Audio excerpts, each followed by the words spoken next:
Welcome back to my channel study learner. ये UP DElEd के लिए 3rd सेमेस्टर संस्कृत है।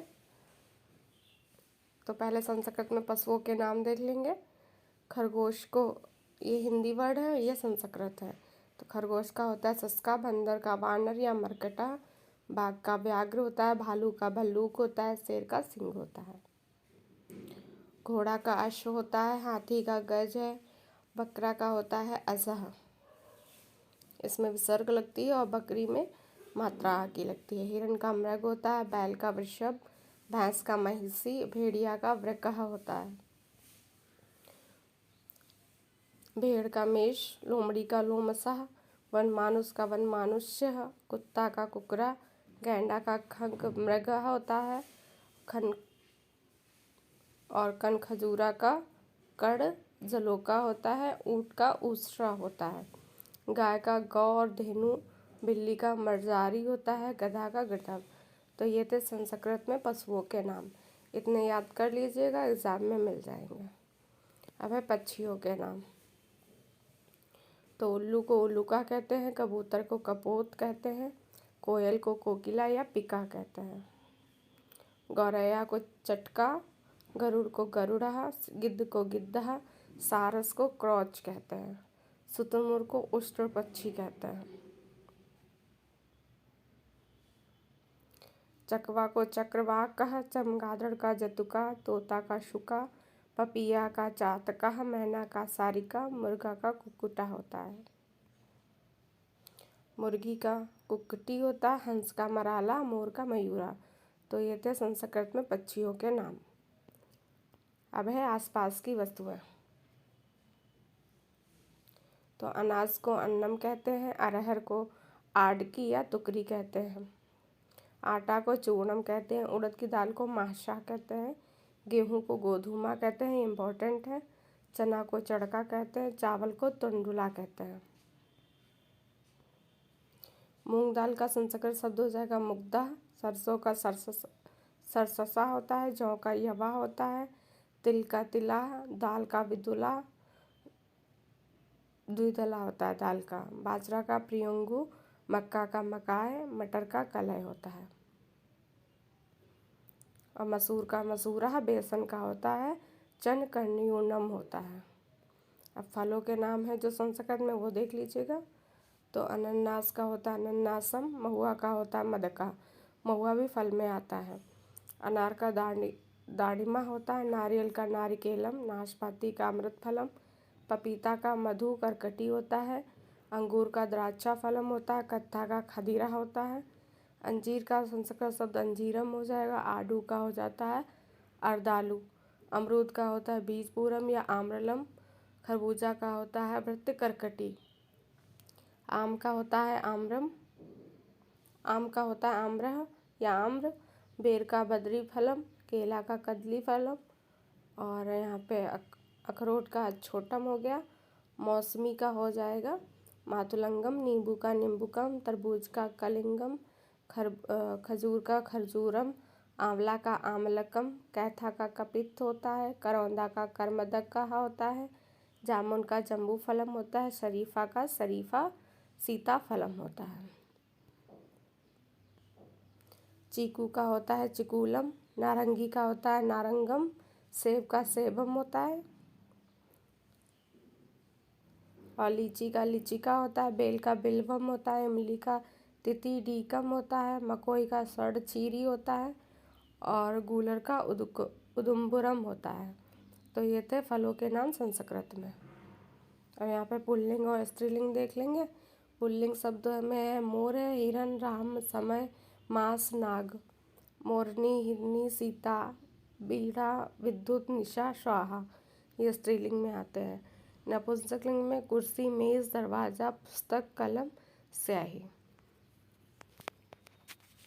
पुल्लिंग, स्त्रीलिंग, नपुंसकलिंग जहाँ पे आए वहाँ पे आप इसका वाक्य बना के देख लीजिएगा।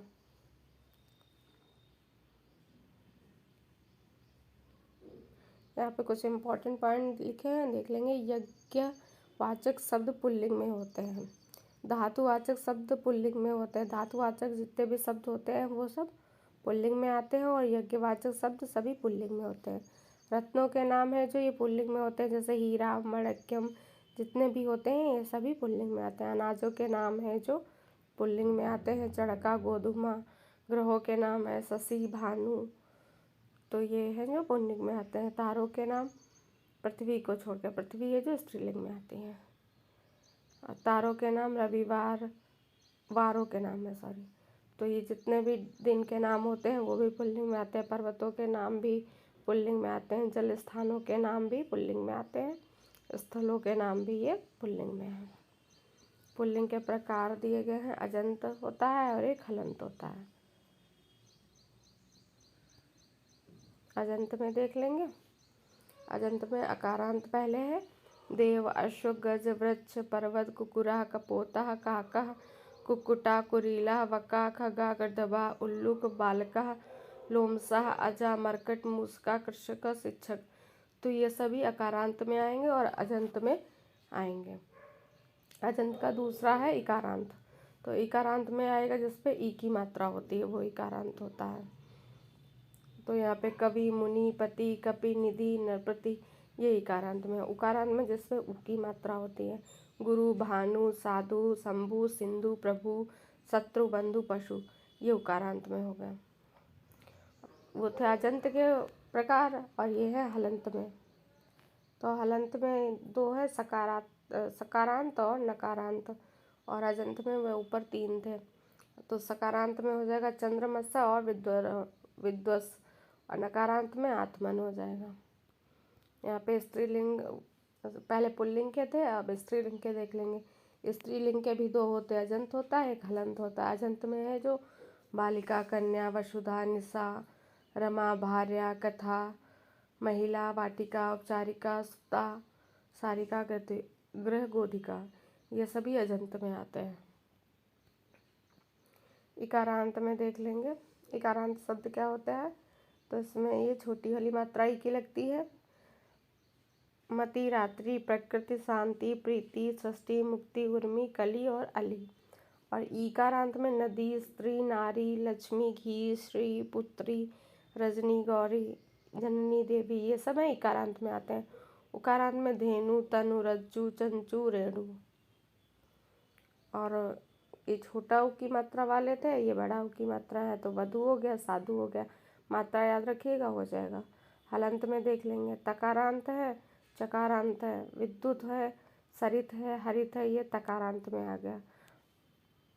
और चकारांत में कौन सा आएगा, वाच है, रूच है, सुच है। चा आया है तो चकारांत आया लास्ट में, तो तकारांत, ऐसे याद रखिएगा। नपुंसक लिंग में है अजंत और हलंत। अजंत देख लेंगे पहले नपुंसक लिंग में। अकारांत में है जो शब्द अपने अंत में आ स्वर रखते हैं उन्हें अकारांत नपुंसक लिंग कहा जाता है। जैसे जल, नेत्र, ग्रह, मित्र, पुस्तक, धन, भारत, द्रव्य। इकारांत में देख लेंगे ऐसे शब्द जिनके अंत में ई आता है उन्हें इकारांत नपुंसक लिंग कहते हैं, जैसे बारी, अच्छी, अस्थि और दधि। उकारांत नपुंसक लिंग। नपुंसक लिंग का बोध कराने वाले ऐसे शब्द जिनके अंत में ऊ आता है उन्हें उकारांत कहते हैं, जैसे मधु, अश्रु, अवस्तु, दारू, रमश्रु और जानू। ऋकारांत ऐसे शब्द जिनके अंत में री आता है उन्हें ऋकारांत नपुंसक लिंग कहते हैं, जैसे कृत, धार्त्य और ज्ञात्र। हलंत नपुंसक लिंग। जिन शब्दों के अंत में व्यंजन होता है वे हलंत या व्यंजनात कहलाते हैं। सभी सर्वनाम शब्द व्यंजनांत नपुंसक लिंग कहलाते हैं। जो जितने सभी सर्वनाम शब्द होते हैं वो हलंत नपुंसक लिंग में आते हैं, याद रखिएगा। और अजंत में स्वर वाले आते हैं। यहाँ पे कुछ पुल्लिंग, स्त्रीलिंग, नपुंसक लिंग दिया है। रमेश है, राम, सूर्य, दिनेश, रमेश, ये पुल्लिंग में आएगा। रंजना, पूनम, सरिता, गीता, ये स्त्रीलिंग में आएगा। और नपुंसक लिंग में फल, जलम, कलम, कृषिम, पित्रम, तोयम आएगा। तो ये वाला सा है जो जिसमें विसर्ग लगती है पुल्लिंग में आता है। ये वाला शा स्त्रीलिंग में, तत् नपुंसक लिंग में, ऐशा पुल्लिंग में, ऐशा स्त्रीलिंग में, एतत् नपुंसक लिंग में। ये ऑब्जेक्टिव में भी आते हैं, वेरी शॉर्ट में भी आते हैं। सर्वनाम देख लेंगे। पुरुषवाचक सर्वनाम। सर्वनाम है जो 6 प्रकार के दिए हुए हैं। पुरुषवाचक, अनिश्चयवाचक, निश्चयवाचक, फिर अनिश्चयवाचक, संबंधवाचक, प्रश्नवाचक और निजवाचक।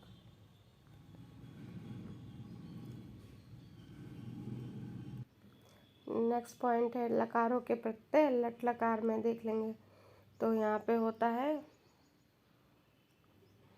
प्रथम पुरुष, मध्यम पुरुष, उत्तम पुरुष, ये पुरुष दिए हैं और ये वचन दिए हुए हैं। ती, ताह, तंत, सी, तथा, थत, मी, वा, या। इसको याद रखिएगा, ये किसी में भी लगा के देख सकते हैं। जैसे पठति, पठता, पठंती हो जाएगा, पठ धातु में लगा लिया, पठसी, पठता, पठत, पठामी, पठाव, पठाम। तो ये याद होगा तो आप अच्छे से इसको बना पाएंगे।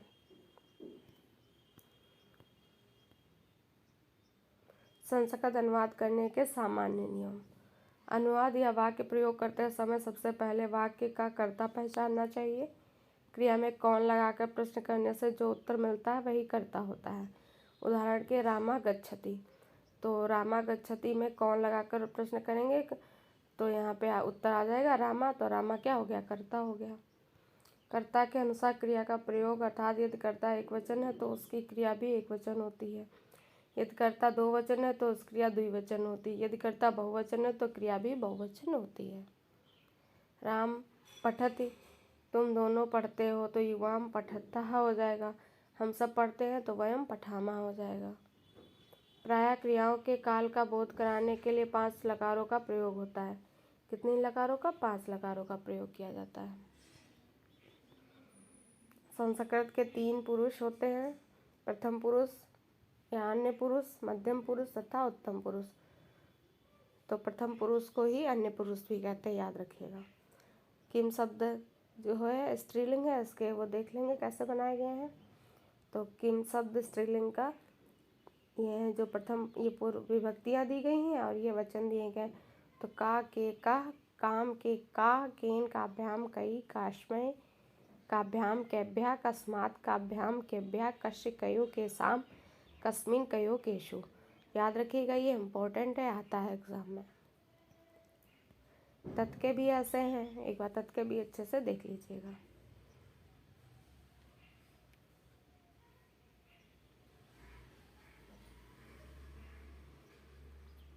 अब यहाँ पे सब्जियों के नाम संस्कृत में दिए गए हुए हैं।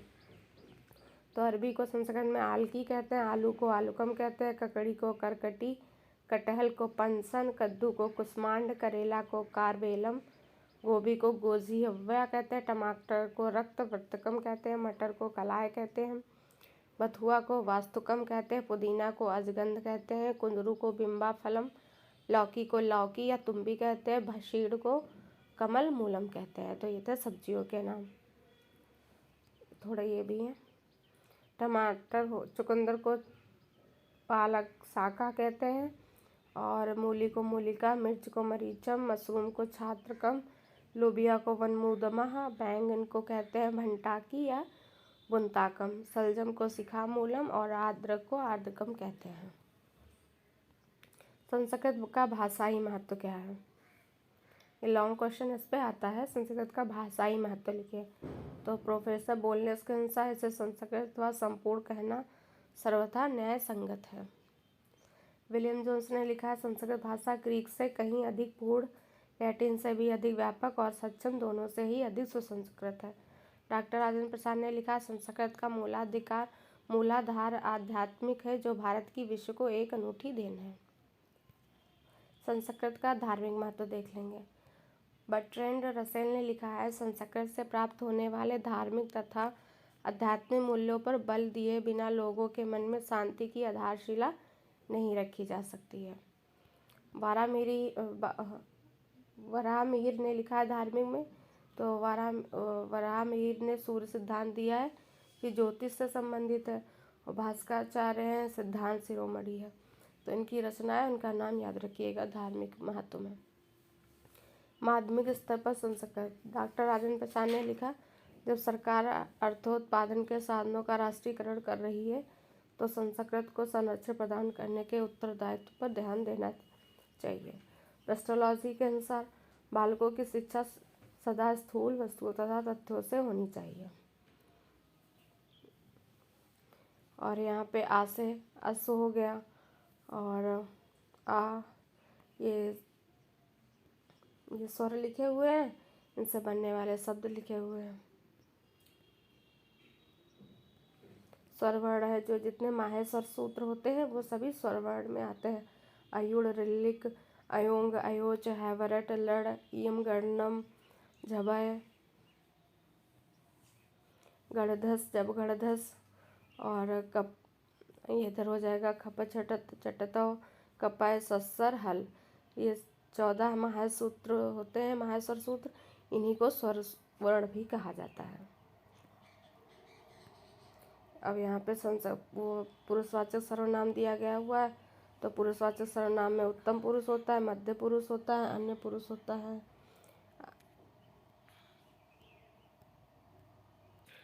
यहाँ पे पुरुषवाचक सर्वनाम के भेद दिए गए हैं। तो पुरुषवाचक सर्वनाम के 3 भेद होते हैं, इम्पोर्टेंट है, ये आता है एग्जाम में। उत्तम पुरुष में जो अहम, आवाम, वयम हो जाता है। मध्यम पुरुष में तम, युवाम, यूयम हो जाता है। अन्य पुरुष में हो जाता है सा, तौते, सा। या पे ये पुरुषवाचक हो गया, ये स्त्रीलिंग वाले हो गए, और ये नपुंसक लिंग वाले। तो ये सब होते हैं अन्य पुरुष में, याद रखिएगा, इम्पोर्टेंट है। अब है यहाँ पे परस्मैपदी। वाक्य में जिस धातु का फल कर्ता को ना मिले, किसी दूसरे को मिले, उसे परस्पदे,